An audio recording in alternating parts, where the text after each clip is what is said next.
हूँ आपके इलाहाबाद में। वैसे तो मैं जब भी इस इलाके में कहीं मेरा आना जाना होता है पार्टी के कार्यक्रमों में, तो हमेशा मैं इलाहाबाद से होकर के जाता हूँ, यहाँ रुकता हूँ। तो मेरे लिए इलाहाबाद में आना कोई नई बात नहीं है, लेकिन सांसद बनने के बाद मैं पहली बार आया। आप लोगों ने मेरा स्वागत किया, मेरे मनोबल को बढ़ाया, उसके लिए आप सभी साथियों को दिल की गहराइयों से धन्यवाद देता हूँ और शुक्र अदा करता हूँ। साथियों,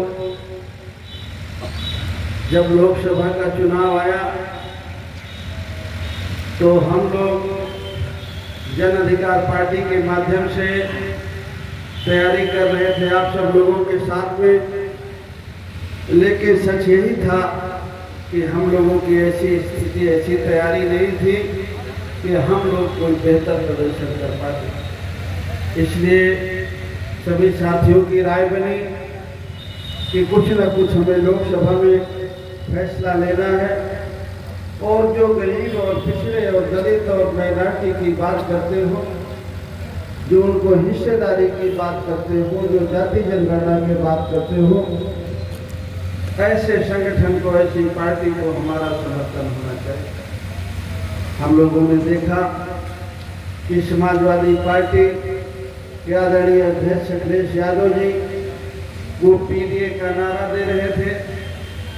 इस देश के पिछड़ी जातियों की बात जो हम करते आए हैं 4-5 सालों से, 8 सालों से, वो जाति जनगणना की बात उन्होंने की, आबादी के हिसाब से हिस्सेदारी देने की बात की। हर क्षेत्र में इस देश के जो गरीब और कमजोर लोग हैं, जिनको हम पिछड़े कहते हैं, दलित कहते हैं, आदिवासी कहते हैं, माइनॉरिटी के साथी हैं, उनको सबको उन्होंने समान भागीदारी देने की बात की। ऐसी बातों को सुन करके हम लोग अपने साथियों के सलाह से आदरणीय अखिलेश यादव जी से मिले और उनसे हम लोगों ने कहा कि कोई हमारी शर्त नहीं है, हम लोकसभा चुनाव में आपको एसपीडीए के नारे के साथ है और हम आपको समर्थन करते हैं। जब हम लोगों ने उनको समर्थन की बात कह करके चले आए, उसके 15-20 दिन बाद उन्होंने फिर से मुझे बुलाया और उन्होंने कहा कि हम चाहते हैं कि आप भी एक जगह से चुनाव लड़ें। मैंने अपने साथियों से सलाह ली। उन साथियों में आपके यहाँ भी बैठे हैं लखननाथ पासी साहब, अजीत जी, ज्ञान जी, चंद्रसेन जी, जो इस सलाह में थे। मैं नाम इसलिए ले रहा हूँ कि ये बात में ये न कहें कि किसी से पूछा नहीं है, तो जिन लोगों से पूछा गया वो यहीं बैठे हुए हैं।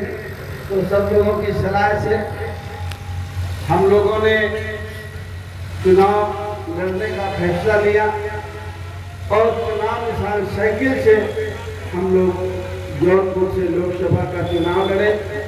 और उस चुनाव में सबसे ज़्यादा अगर मेहनत किसी ने की तो इलाहाबाद मंडल के साथियों ने मेहनत की, चाहे वो ज्ञान प्रकाश जी हैं, देव जी हैं, चंद्रसेन पाल साहब का जिला है, ज्ञान जी हैं, भाई पंकज जी हैं, रमेश जी हैं, सारे साथी यहाँ के जो कार्यकर्ता है, सबसे ज़्यादा बढ़ चढ़ करके जौनपुर इलाहाबाद मंडल के साथियों ने जौनपुर में मेहनत की और उसका रिजल्ट ये आया कि मैं वहाँ से जीत करके सांसद बना और आज आपके सामने खड़ा। समाजवादी पार्टी से लड़े या और किसी संगठन से लड़े, लेकिन जो भी लड़े, उत्तर प्रदेश में समाजवादी पार्टी बड़ी पार्टी है विपक्ष में, हम उनके गठबंधन से के साथ हैं। तो जो भी लड़े वो हमारी रजामंदी से लड़े और अच्छा प्रत्याशी हो जिसको हम सब लोग लग करके जिताने का काम। जब हम फूलपुर की चर्चा करते हुए भाई इलेक्शन का नाम आया तो बहुत सारे साथी मुझसे मिले भी हैं, बातचीत भी होती है, चर्चा भी होती है कि हमारी कोशिश हो कि हम लोग फूलपुर के माध्यम से विधानसभा में जाने की कोशिश करें। लेकिन जब मैं आपके बीच में आया हूँ और आपकी तैयारी देखता हूँ अकेले की, तो मेरा मन थोड़ा, मनोबल थोड़ा बढ़ने की बजाय थोड़ा गिरने लगता है कि हमारी अभी ये तैयारी है कि नहीं। मैं हमेशा से ये कहता रहा हूँ कि अगर हमें कुछ हासिल करना है तो हमें मेहनत जरूर करनी पड़ेगी।